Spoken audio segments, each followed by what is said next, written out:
For sure. So we'll try to get you in and out of here. No, you're good. We talked to one of Jamin's childhood friends slash media guys down there in Georgia, where Jamin's from, and he had a lot to say about Jamin in a really positive way off the field. And we want to talk to you a little bit about him on the field, so that our listeners and Washington football team fans in general can get a better idea of, what kind of guy he is on the field and what to expect. So, for us, let's start here. Obviously, the guy is just off the charts athletically. And it seems like he is going to slot in potentially at middle linebacker for us. Can you talk a little bit about Jamin, just in terms of like his athleticism on the football field? Yeah, he's, you can tell by his measurables, his pro day, he's got elite athleticism. I mean, his physical traits are rare, unique. He's gifted. But on top of it, he translates it to actually playing the game that way. He plays with great speed in space. He's got great length. He takes up a lot of coverage lanes and windows for quarterbacks. He could tackle the ball to the ground really well in the box versus a run, or out on the perimeter versus like a fly sweep or a perimeter pass play. So he's a good tackler, great knockback tackler, and just finds a way to get to the football a lot. I mean, this year, you don't watch many clips of ours and not see him somewhere near the football by the end of the play. And so, but elite physical tools. I mean, the guy can run, he can jump, he's got length. He's still got room to grow, maybe from a size standpoint. He could even get a little bigger. I mean, he's came here to college and was 196 pounds. He's like 234, 235 right now. He could carry another 8 to 10 pounds and that'd be easy. So I think he's still I still think he's got room to grow and develop. I don't think he's anywhere near being done from a physical standpoint or a mental standpoint, but the physical stuff, it's really good. I think he's still going to get better.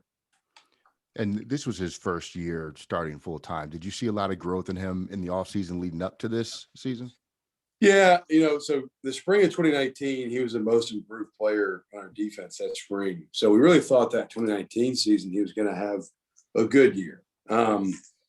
We were pretty deep at inside linebacker that year, and had some guys that had played some snaps and proven some things. And he, the summer right before training camp, late July, he kind of tweaked a hamstring. It wasn't like a season-ending type deal or anything like that. It was just a soft tissue injury that kind of put him on the shelf for a little while, and didn't have the start to that year that he or any of us had hoped for him. And then the last 4 games that 2019 season, he came kind of back into the mix and had, I think, 5 or 6 tackles in every one of our last 4 or 5 games against Virginia Tech in the bowl game, Louisville, our last regular season game, Vanderbilt, UT Martin, and FCS game. He kind of at the end of that year, he came back into the picture of like, okay, this is what we're expecting. And then coming into the 20 season, we were in a situation where we had 3 starters really for 2 spots.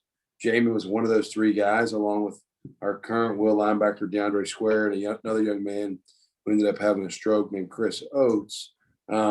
Those 3 guys were our 3 starters for 2 spots. And it was kind of going to be those 3 guys splitting the reps.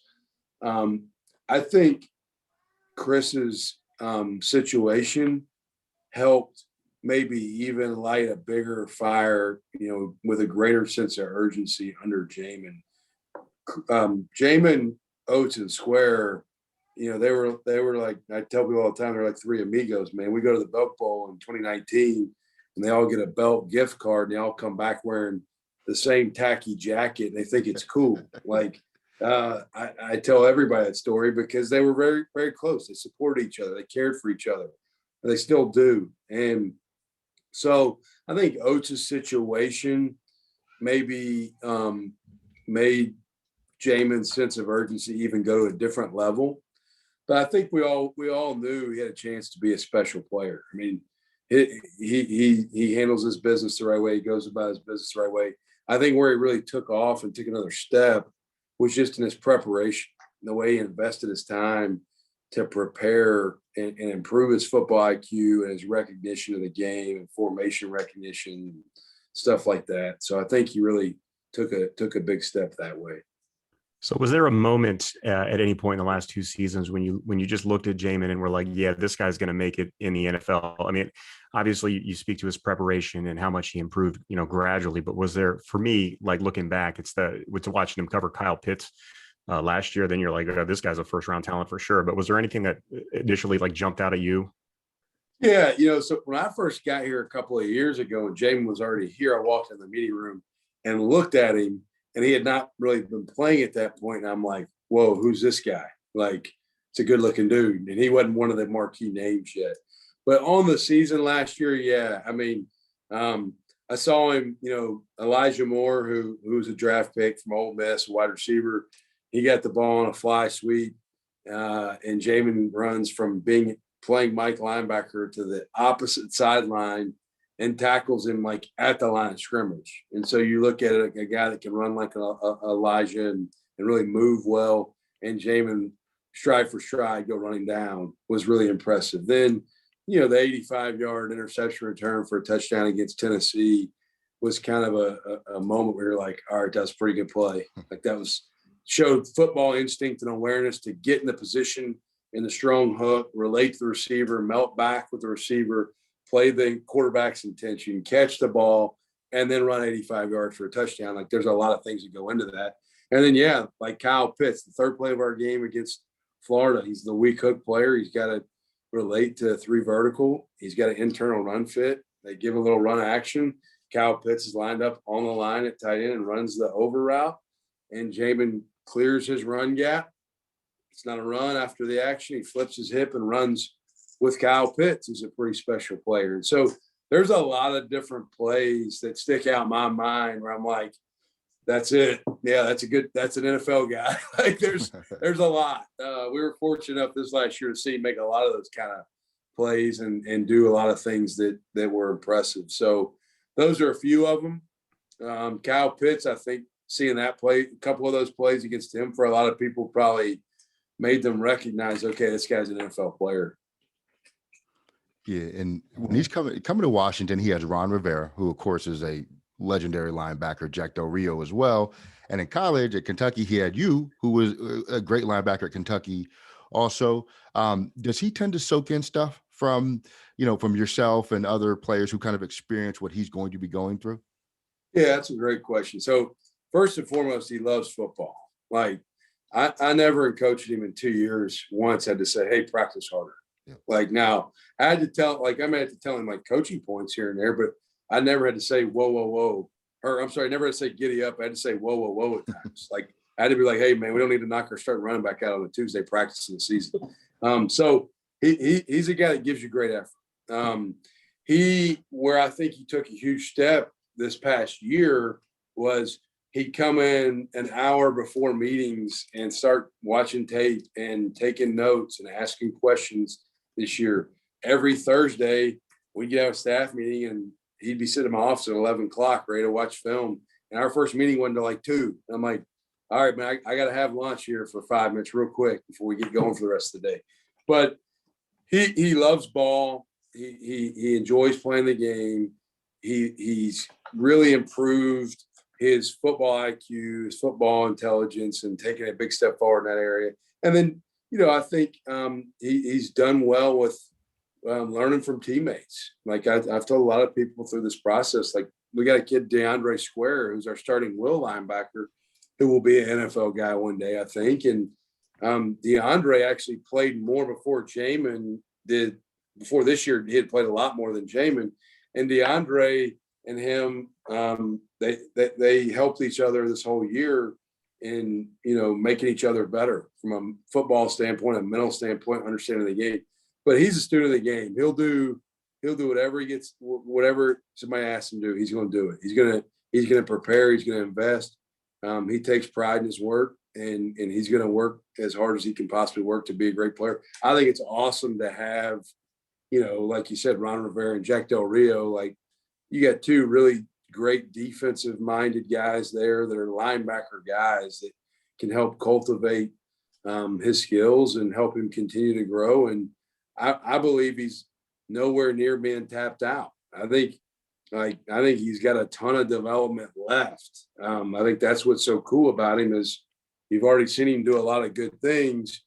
I think it's just the tip of the iceberg. I think he's just getting started. So, as understanding that you don't have keen insights into what Washington does on defense specifically, if you were their defensive coordinator, what would you have him do? What would you have him focus on? What would be his primary assignment for the most part in the game? What would he do? Would he be your Will, your Mike, your Sam? Yeah, that's a good question. Yeah, that's a good question. So I know they're a 4-3 team there. The nice thing is his physical traits, his athletic ability, and the way he plays, I think he can play all three. Like, so we're a 3-4 team here, and he played inside linebacker primarily. But in the 2019 year, we were deep at inside linebacker, and we came really close. We actually even talked to him about doing this at one point.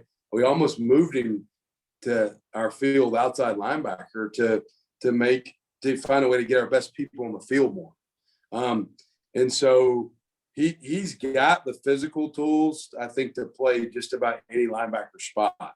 The biggest thing I would say is, whatever your best guys are in the room, put him where your weakest spot is and let him roll, because he can make plays from any of those spots. So I'd say, embrace whatever your strengths are and let him go play the other spot. He'll learn whatever and do great. I think he's got the physical traits to do it all. It's just a matter of getting his cleats in the ground, him learning the defense, and really getting settled as a home position there when he gets there. And did you sign off on him wearing your number, or did he just take it? You know what? That's a great question. When the guys come over to the house all the time, and Jamin actually came to my house this past Christmas. They do holidays with us, like they're family, and so in college football, these guys don't get paid like they do at that level. So like, it's my job. If it's a holiday, they come eat at our house. We cook out all summer. They're a house a lot. And so they're like another son. And in my office at home, I've got my jersey here framed behind my desk. And before this year, I used to always take him in there and remind him that I was the real 44. I don't really want to have him come over and show him that jersey anymore, because I think we all know who the real 44 is now. He's in DC now, and he's got to deal with John Riggins' legacy. So we'll see who the real 44 is in DC. Well, luckily he changed his number to, I think he's wearing 52. 52, yeah. So luckily he's not going to wear 44, because Riggins that'd be lofty shoes to fill. Yeah, I think he can take Neil Olkowitz or Rocky McIntosh out of the picture. So that'll be good. Yeah, but better chance to outshine those numbers than Riggins, for sure. Hey, last thing, and again, we appreciate your time. Talk about him as a leader on the field, if you will. Jamin's very selfless. He's a promoter of his teammates, and it's not about him. He's a team guy. I think a lot of that comes from his parents. He's got a military background. Both parents are in the military. So I think he's not a guy that wants the attention.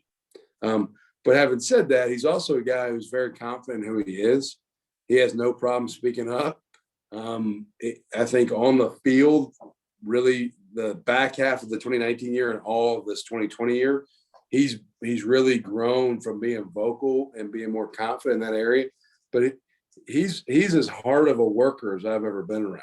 I mean, the guy, he works tremendously hard on his body. He loves the weight room.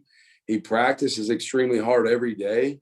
And he's going to work to learn mentally what he needs to learn to be a productive player. So I think he's going to lead in how he does things. I think as he does that, he'll find his voice even more and more. He's going to come in and be humble and respectful, but he's also going to come in and be ready to work and have high expectations for what he's going to do. So he's not a cocky guy.